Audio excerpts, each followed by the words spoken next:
So guys उस British soldier का नाम था प्राइवेट कॉपर, जो उस एरिया में पेट्रोलिंग करने आया था जहाँ पर बोर सोल्जर छिपा हुआ था पत्थरों के बीच में। जैसे ही उसने ब्रिटिश सोल्जर को देखा, वो उस पे अटैक कर देता है और उसे कैप्चर कर लेता है। एंड कैप्चर करने के बाद वो उससे बातें करने लगता है एंड उसके बारे में पूछने लगता है।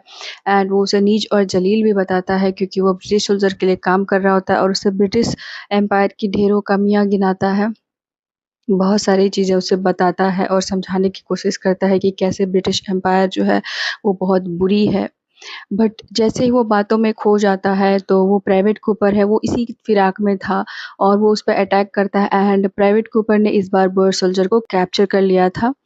और जैसे ही उसने कैप्चर किया, प्राइवेट कूपर ने उससे बातें वगैरह कुछ भी नहीं की, उसे सीधा अपने कैंप में ले गया और अपने यहाँ पे वापस उसे बंदी बना लिया। तो हमें यहाँ पे ये समझ में आता है कि फील्ड लेवल पे, ग्राउंड लेवल पे, जहाँ पे हमें काम करने की ज़रूरत है, जहाँ पे हमें एक्शन मोड में रहना चाहिए, वहाँ पर इंटेलिजेंस और ब्रेनी बातें और लॉजिक के पीछे जा करके या रीजनिंग के पीछे जा करके आप चीज़ों को नहीं जीत सकते। इसका एक और पहलू ये भी है कि जहाँ पर जैसा इन्वायरमेंट है और जैसी चीज़ें, हमें वहाँ पर वैसा एक्ट करना चाहिए।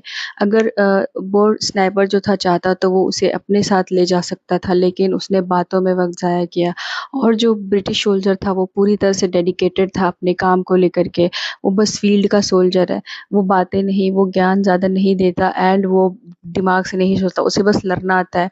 तो यहाँ पर बस यही डिफ़रेंस था दोनों में। जबकि वो जो बोर सोल्जर था, बोर स्नाइपर था, वो काफ़ी इंटेलिजेंट था। लेकिन जहाँ पर आपको इंटेलिजेंस की कम ज़रूरत है एंड कॉम्बैट की ज़्यादा ज़रूरत है, एक्शन मोड की ज़्यादा ज़रूरत है, तो वहाँ पर आपको इस तरीके की बातें करने से बात नहीं बनेगी। ये थी short story by Rudyard Kipling, the comprehension of Peter copper. And मिलते हैं नेक्स्ट वीडियो में, तब तक के लिए बाय बाय, टेक केयर।